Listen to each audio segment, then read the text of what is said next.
Good evening, ladies and gentlemen, and welcome into, not the NCWB studios, but into Wiffle Weekly Part 2 on the road. Obviously, we're here. This was a little bit better because we're here in Atlanta, Georgia. Yes. Obviously, to see the Braves take on the Reds in a couple of days here for MLB opening weekend. So obviously, I'm here with my partner in crime, my co-host, Commissioner Bryson McGee and Carolina Crush captain. And we've got a couple things to go over, obviously, but this is the 2022 season kickoff. And this is Wiffle Weekly on the road in the ATL. So we got a lot to go over. Yes. So we're gonna kind of get straight into it. I don't want to kind of drag out the introduction because we've got a lot to cover. So first of all, we've got I call it the lineup card. We got a couple things to go over. We're gonna go over the 2021 season. We're gonna recap that because a lot of the season went off without, I don't want to say without a hitch because there was a lot of hitches. Yes. But it went off without a lot of coverage, and even things that happened in a good way and a bad way that weren't covered properly because we didn't do a lot of WBW last year and things like that. So we're gonna go over that. We're gonna go over some 2022 divisional changes. Obviously, we've had some realignments.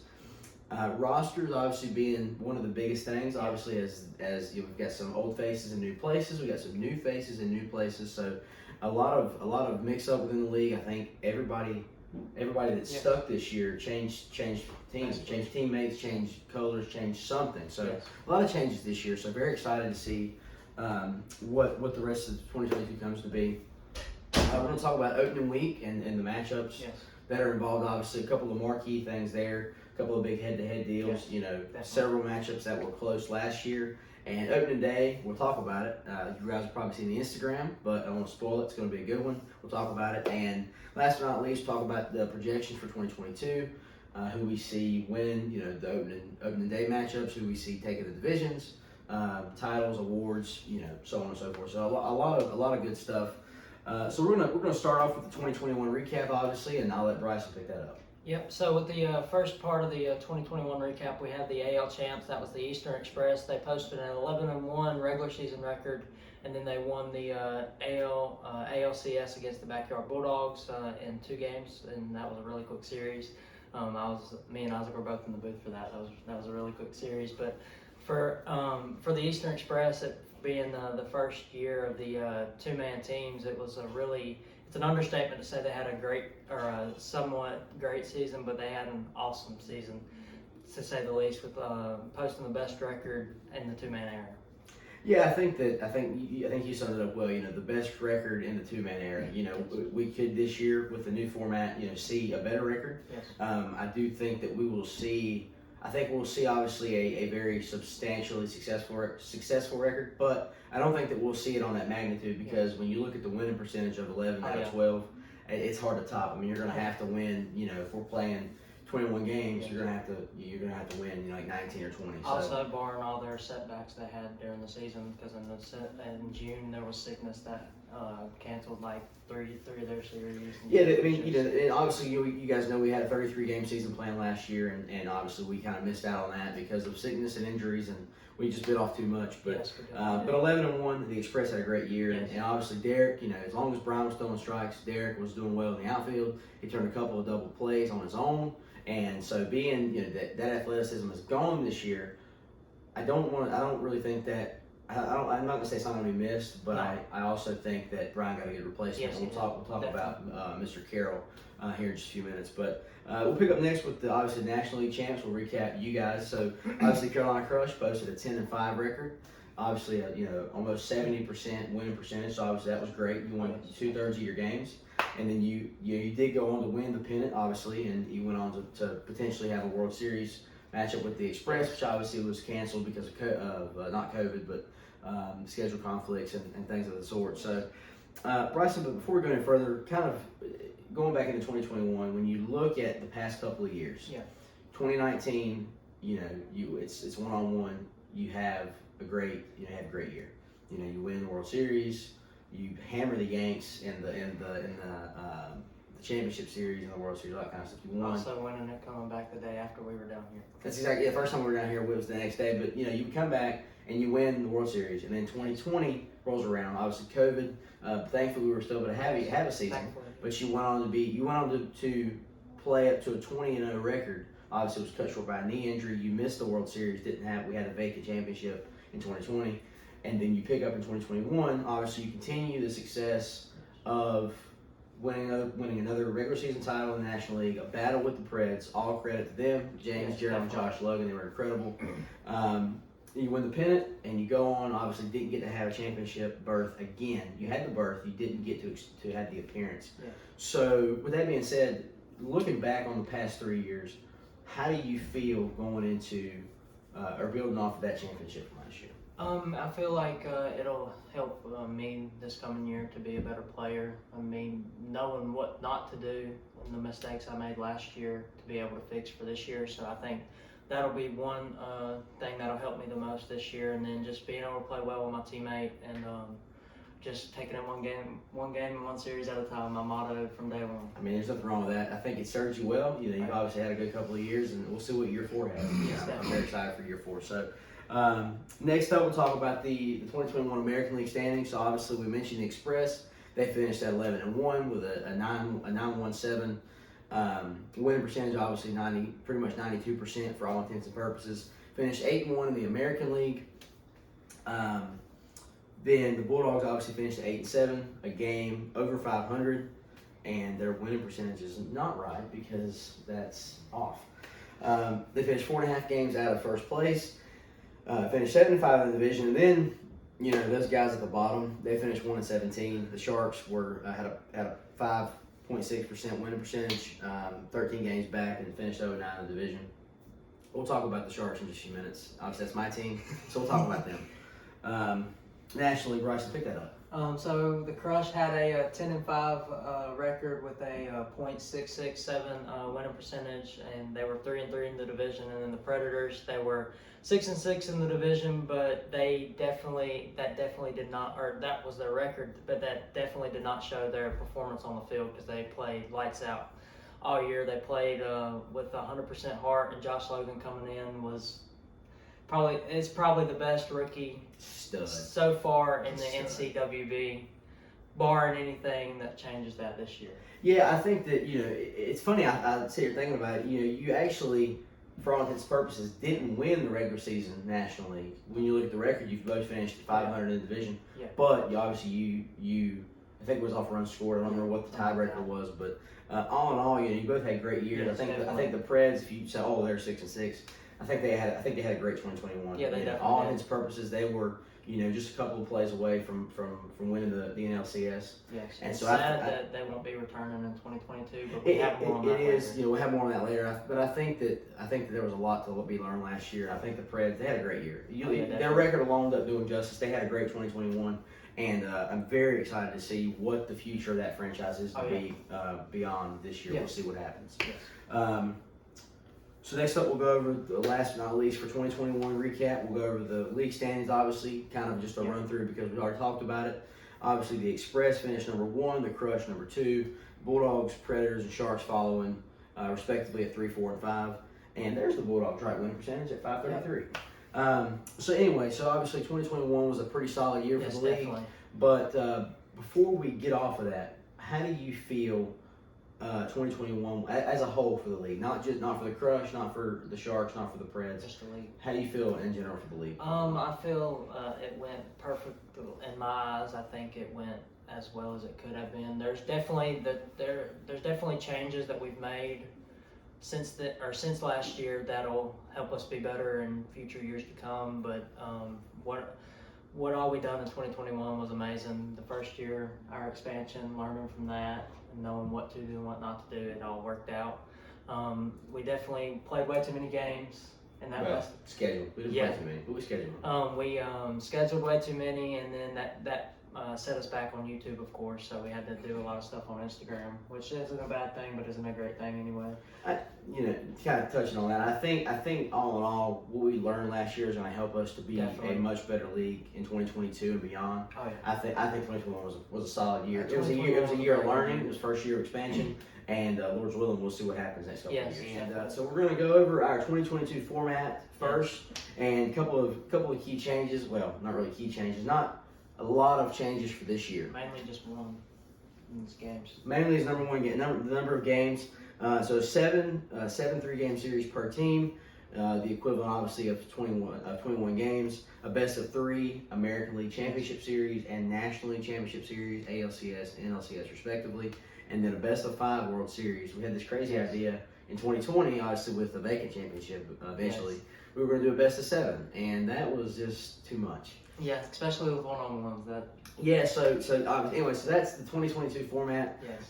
So then we're going to talk about the division. So obviously we mentioned some realignment. So you'll notice with the 2022 American League, we have the Eastern Express, and which is Brian McGee's team, and then my team, the Southeastern Sharks. And you'll notice that the Bulldogs are not there anymore, and so obviously that has to mean, with us only having four teams, yes. They have realigned into the National League for this year. And so we have the Bulldogs and the Crush, obviously Taylor and Bryson, childhood friends. Yep. Always been teammates, and now obviously friends, but now division rivals. Yes. And we'll talk about that in just a few moments.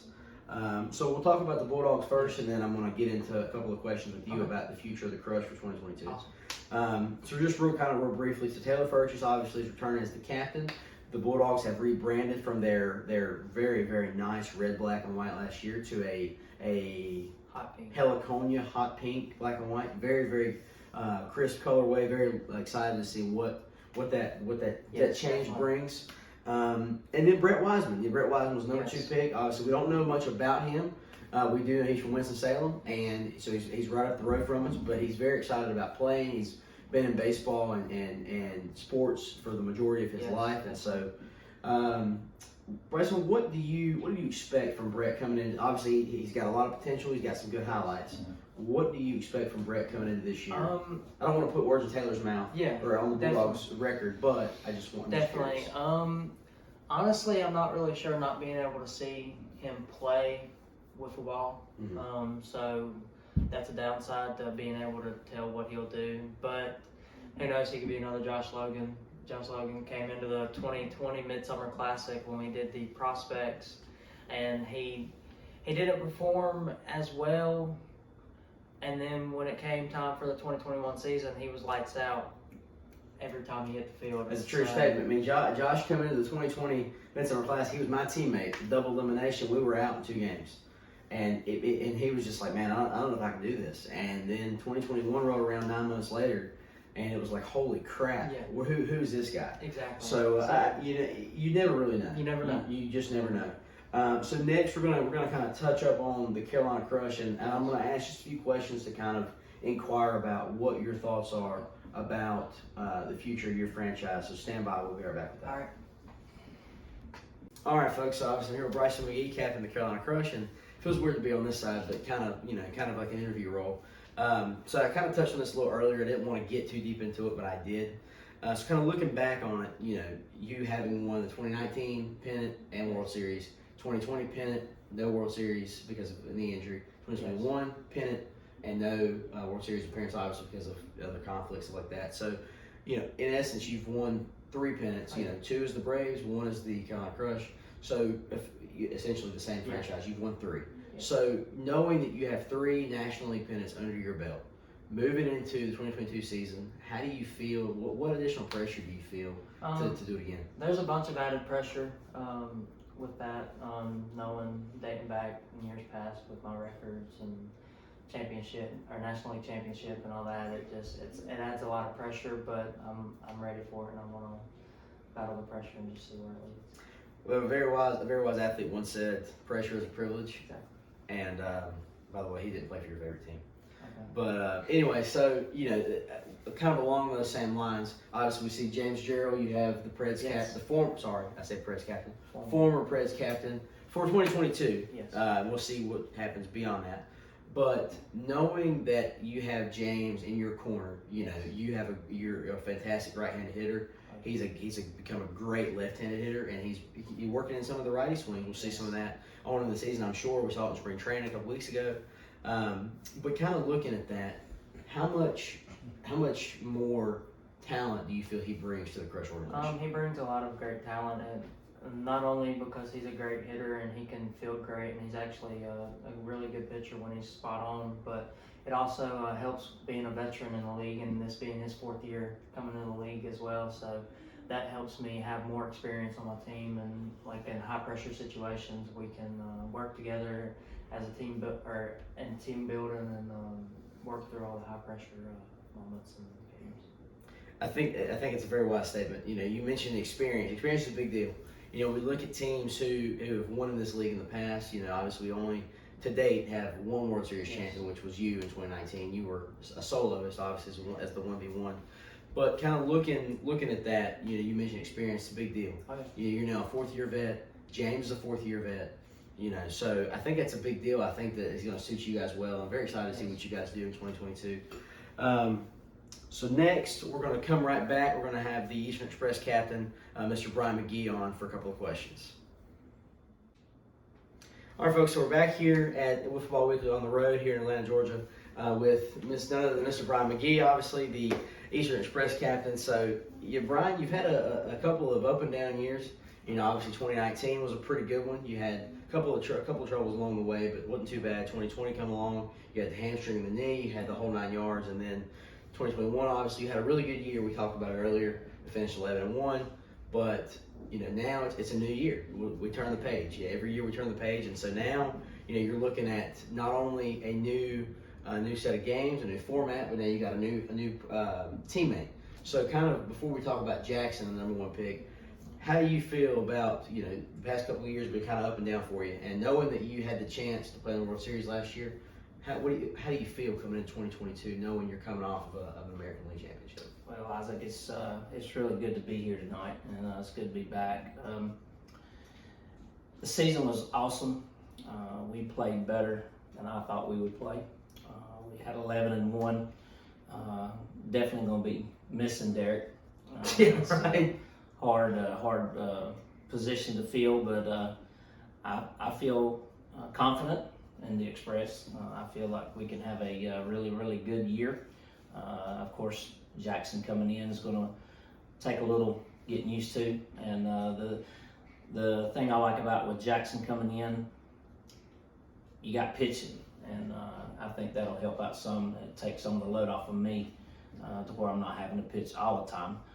Love pitching, don't get me wrong, but I always like to mix it up a little bit. Give somebody something a little different to look at. Absolutely. I mean, you should see people. That's we talk about. Me and Bryson play a lot, and I don't see him as well because I don't read the ball out of his hand as well because he's a really good pitcher. But he reads the ball off me very well because we've played each other so much. Right. We'll talk about Jackson for just a minute. Obviously, he's #1 pick. He picked the #1 overall, and knowing we've not seen him play, it was kind of a blind draft. But based on what we have seen, based on what we know about him, his athleticism, his skill for playing baseball. How do you feel that's going to complement you as you head into the season? I think we're going to be fine. I know he plays baseball. We've seen him play against Bryson in Little League. I know he's a great baseball player. The thing that we're going to have to watch is the switch over from baseball to wiffle ball. Everybody thinks, oh, I can play baseball and I can jump in and play wiffle ball. So they're a lot different timing. Ball's a lot different, a lot more movement. The bats are a lot different. So I'm excited about what Jackson can do. As far as being an athlete, good teammate, no question. I know he's that. He's perfectly fine. The biggest thing is just him getting adjusted to playing wiffle ball and us getting together and working as a team. Mm-hmm. Of course, obviously, I heard earlier, I was listening to you and Bryson talk about the chemistry between me and Derek. And pretty much I pitched, he threw an outfield, played an outfield, and he'd cover outfield by himself. Nobody had to help him. I didn't even have to help him. I just stood there and threw the ball. Right. So, absolutely. of course, big change for you then. To find that chemistry is going to take some time. I would love to do 11-1. I'd love to do undefeated, but this league has grown. There's a lot of guys coming in that have played in this league several years since we've been going. And I think this year, I look to see more of a competitive league this year. I don't see one team just being dominant. I really don't. Based on the Sharks' performance last year, we're going to hope and pray that's the case. Well, good deal. Well, listen, good luck to you. We're sure that you and Jackson are going to have a good time. Folks, up next, we're going to have Bryson McGee up in here with none other than my teammate, the Southeastern Sharks, Ethan Williams. So we'll be right back. All right, so we're back here in Atlanta, Georgia for Wiffle Weekly on the road. I'm here with Ethan Williams, member of the Southeastern Sharks and co-executive and co-founder of NCWB. So Ethan, I'm here to ask you a few questions on you and Isaac's 2022 season and what y'all want to improve on from last year to this year. So, first of all, how do you feel coming into 2022? Still feel comfortable, just like last season. I mean, you know, the only thing you can do, you know, you stay, you know, what's the word I'm thinking of here? You stay, I guess, cold, and it just gets worse. You don't pitch good, you don't hit good, and you just got to make adjustments from there and come into the next season swinging, pitching good. Got you. So coming off of 2021, it was a rough season. Y'all was 1-17 in the regular season, and then went 2-0 in the ALDS. What are you looking forward to most to contributing to the Southeastern Sharks and making y'all see 2022 season better than what it was last year? I think I could do better in pitching, and you know, just try doing better there. Try to give up less hits, definitely. You know, try to do my part in hitting mostly too, and just see where that goes. You definitely made a big improvement in the spring training series. I know firsthand he was lights out in game number 2. It was a very good game between us two, and so that was a good sight to see for y'all's season, especially you coming out firing on the mound. One last question is, what are you and Isaac looking forward to in 2022, and what is your goal for the season? You know, my goal is mainly just improvements. You know, like I said, get pitching, hitting going, and from there it can just get better. You know, just improvements is really what we need. All right. Well, good luck to y'all in the 2022 season. We will be. I'm gonna get Isaac Williams to come on the set now, and I'm gonna ask him a few questions, just like I did Ethan. Isaac, how are you? Welcome back, baby. I'm so excited. All right, so I'm gonna try and render the same questions I asked Ethan. Okay. So coming off y'all's 2021 season, that was a rough season, I know. But what are y'all's improvements that y'all are looking forward to making in 2022? You know, Bryson, it's funny you ask, because we've obviously spent a lot of time trying to make sure that we don't make the same mistakes. And when I say we, I mean me. You know, I made a lot of the same mistakes. I did the same thing in the spring training game 1. You know, it was not being able to close innings, and that's the biggest thing. You know, especially to the home team. You know, if you can close out innings, if you can close out the top half. If it's a close game, top half of the third, and you have a chance to come in the bottom. If you're down by like 2, come down and win. You know, but the biggest thing is closing. The biggest adjustment I want to make this year is to be able to close an inning without having to, you know, tack on walks, runs, and putting guys on base, putting us in a position to where we're down substantially. You know, that's a burden to me, and I take full responsibility. Yes, well, like I said, or told Ethan, y'all's improvements that y'all did make over the off season helped out in the spring training series. Y'all lost the first game, and just had a few rusty errors like me and James did, but other than that, y'all in game 2, y'all locked in and y'all played phenomenally like we knew y'all could before. So based on y'all's spring training performance and going into y'all's opening week series, what are you looking to carry it over from your opening or your spring training series and the improvements y'all made? I think the biggest thing for moving into opening week is going to be being able to adjust to different opponents. You know, we play you and James. You know, I've seen you guys a lot, and you give us a lot of different looks. You know, we had you in the right-hand batter's box. You took a couple of lefty hacks, nothing serious. Obviously, we saw James left-handed, and then I mentioned earlier he mixed in the right-hand swing a little bit.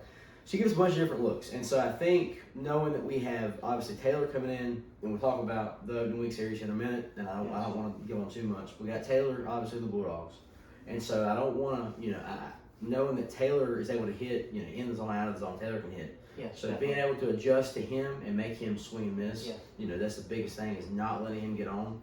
And then whatever Brett does, I don't know what Brett Wiseman's going to do, but I'm confident in the fact that Brett is going to be successful. And obviously my goal is just going to be not to be ugly to him, no offense, Brett, but it's to prevent him from doing that. Because if he comes out like Josh Logan and it's just whacking it, it's like, man, you know, I'm going to have to be able to shut him down from doing that. So I just want to be able to be successful. I just want to win.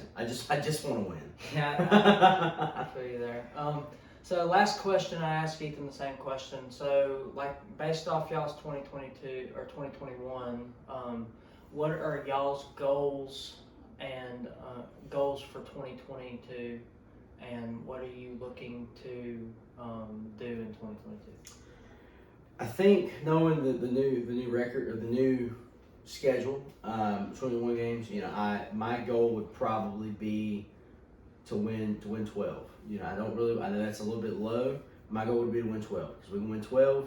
I think we put ourselves, knowing that we have 2 or 3, I can't remember what the number is, series against divisional opponents, obviously against the Express. Yes. I think we put ourselves in a position to potentially make a run for the AL. And not that we talked about it a lot. Not that being the home team or the away team is more beneficial. That both have their advantages and disadvantages. The away team definitely can be. I think the away team has more of an advantage. But if we could get the number 1 seed, be able to have 2 games at home for a chance to maybe keep it close and lock it down, walk it off down the stretch, that would just be tremendous. So my goal would be to win 12 and obviously prevent the errors made last year and just be successful. Go Sharks. All right. Well, that wraps up our interview segment. So we're going to move straight on into the opening week segment, and I'm going to turn it over to Isaac to talk about our first series. So first series, opening day, obviously Carolina and Eastern. So here we are. This is the opening day series, the heavyweight, probably the most heavyweight of the heavyweights, and Probably the most to look forward to.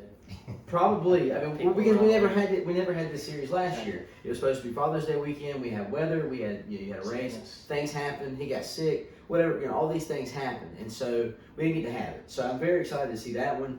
And then obviously, I don't want to talk about it too much. We kind of talked on it already in my interview, but.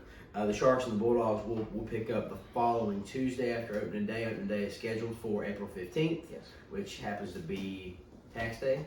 And then the following Tuesday, the 19th, is scheduled to be the Sharks and Bulldogs. So looking forward to taking on our former American League rival from last year. Obviously, we start off interleague this year, and just the opening week is going to be a good one, and a lot of good matchups on tap for the first couple weeks. Also, I know we ain't touched on it, but we want to give Kyle Shelton our best wishes in his future endeavors. That's a good idea. He will not be returning in 2022, just like Derek Purchase. He has other things, and life goes on, and it's life, and so we just want to wish him the best wishes in his future endeavors. That's a good song, by the way. That's Life, French Laundry. So the first dance. Yes. I don't want to talk about it too much. I don't want to beat a dead horse. But the Carolina Crush, Eastern Express, it's the first ever matchup between you and your dad and your 2 franchises under the 2-man format. Yes. So obviously we talked about it. You guys played in 2019 or 2020, one of the two, right before he hurt his knee in 2020 it would have been. And you obviously played in 19, you played in 20, and I think you had won a game or 2 or something against him. So now you go into this, God forbid, hopefully you're all 100% healthy. Jackson's good for him, James is good for you, you're good for you, and he's good for him. Do you feel? It's almost kind of like when we just recently had the Carolina and Duke game in the Final Four. Yeah. I don't want to put it on that level because it's not. It's obviously not. But do you feel that this extra weight, it's like, hey, here, hold this? Oh yeah, I definitely feel an added pressure on this game. Why? Just for the main simple fact, it's my dad, and I want to beat him just as much as he wants to beat me. Listen, I honestly would love to be able to do that series unedited because it would just be tremendous because there will be a bunch of this. There's definitely going to be a bunch of talking. But, so one last question. It's the first dance. Who takes the other one's hand first? I can't say that. I can't be biased, and that ain't fair to me. So. That's very true. All right, so listen. So the first dance is sure to be a good one. So last segment here, obviously the 2022 projections. So we got the American League champs. Obviously the American League being the Express and the Sharks. The National League being you and the Bulldogs. And a couple of award conversations here. So first off, who in your eyes, based on what we saw last year, who wins the American League? Well, based on what we saw how good the Eastern Express were with Derek Purchase. Derek Purchase is out of the picture this year, and Jackson Carroll's in. So we don't know what that has in store. But I did see y'all in the spring training series we had, and I seen a bunch of improvement from y'all too. And so it's gonna be a close battle. Don't get me wrong. Honestly, it's too close to call in my opinion. That's fair. All right. And I'm not going to ask this question. You can ask me the next question. Yeah. So, what is your prediction for the NL champs? Well, listen, I'm gonna just say this. Taylor's a great player, and Brett, I know Brett's gonna be great. I know he is. I think that knowing what we've seen from you guys over the past couple of years, I mean, the Bulldogs had a good year last year. They finished over 500. They finished better off than we did. They swept us 6-0, beat us 2-0 in the ALDS. You know, so I think you know, we know Taylor can succeed. We know Taylor can win. I think they will. I think the Bulldogs will be a very good team in the National League. But I think that as long as you and James stay healthy, and I think things go well, I think you have the upper hand. But, you know, after, I think it's week 3 of the season when you guys face off, I'll have an answer to that question.